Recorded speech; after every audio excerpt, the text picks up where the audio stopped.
उत्तर प्रदेश की बहुचर्चित बदायूं कांड के 12 साल पूरे होने पर एक बार फिर से प्रदेश की सियासत में हलचल तेज हो गई है। बदायूं कांड को लेकर राजधानी लखनऊ, नोएडा और गाजियाबाद तक अचानक लगे बड़े बड़े पोस्टर्स और होर्डिंग्स ने राजनीतिक गलियारों में नई बहस छेड़ दी है। इन पोस्टर्स में पुराने मामलों को उठाते हुए कानून व्यवस्था, न्याय और राजनीतिक जिम्मेदारी पर सवाल खड़े कर दिए हैं। पोस्टर सामने आते ही सोशल मीडिया पर बहस तेज हो गई। मामला फिर सुर्खियों में आ गया है। एक साथ प्रदेश के कई प्रमुख शहरों में एक जैसी थीम पर लगाए गए पोस्टर्स ने सभी का ध्यान खींचा है। राजधानी लखनऊ के व्यस्त चौराहों, नोएडा की मुख्य सड़कों, गाजियाबाद की सार्वजनिक इलाकों में लगे इन पोस्टर्स को लेकर राजनीतिक बहस का दौर शुरू हो चुका है। राजनीतिक दल एक दूसरे पर निशाना साध रहे हैं, जबकि आम जनता के बीच में यह मुद्दा फिर चर्चा का केंद्र बन गया है।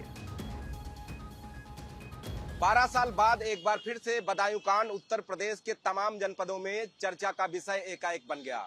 उत्तर प्रदेश की राजधानी के साथ साथ नोएडा और गाजियाबाद, बदायूं में पोस्टर लगाए गए। उसमें 2014 की बदायूं की घटना का जिक्र किया गया, जिसमें साफ तौर पे कहा गया कि समाजवादी पार्टी के सरकार में किस तरीके से महिलाओं के साथ अत्याचार होता था, जिसमें अखिलेश यादव की तस्वीर को लगाया गया है और साथ ही साथ अखिलेश यादव के चाचा यानी कि शिवपाल यादव की तस्वीर को भी लगाया गया है। साथ ही साथ आजम खान का भी जिक्र है कि समाजवादी पार्टी की सरकार में उत्तर प्रदेश में अपराधियों के हौसले किस तरीके से बुलंद थे और किस तरीके से महिलाएं जो उत्तर प्रदेश में खुद को असुरक्षित महसूस करती थी। जब ये पोस्टर उत्तर प्रदेश के अलग अलग बड़े चौराहों, महानगरों में लगाए गए, उसके बाद बदायूं कांड को लेकर उत्तर प्रदेश में सियासत तेज हो गई है।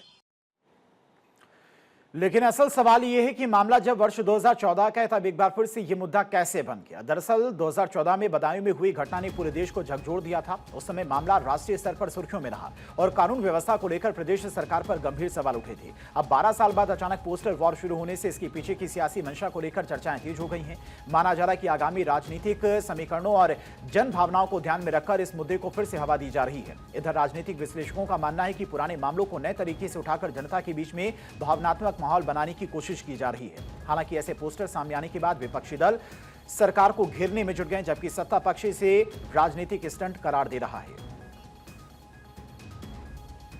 पार्टी हमेशा न्याय और तर्क की बात करती है, सबको साथ लेकर के चलने का काम करती है। पूरे प्रदेश के अंदर शासन व्यवस्था चरमरा गई है, लॉ एंड ऑर्डर बेकार हो चुका है, ध्वस्त हो चुका है। समाजवादी पार्टी का जो कार्यकाल रहा है वो किसी से छुपा हुआ नहीं है।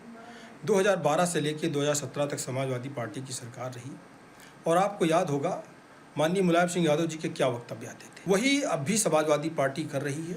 महिला विरोधी जो इनकी विचारधारा रही है, वो चाहे बदायूं कांड रहा हो, चाहे आप देखिए मुख्यमंत्री आवास के पास में बेटियों की लाशें मिलती थी। कुल मिलाकर के समाजवादी पार्टी हमेशा से महिला विरोधी रही है और जो पोस्टर लग रहे हैं वो कोई झूठ के पोस्टर नहीं है, वो सच्चाई को उजागर कर रहे हैं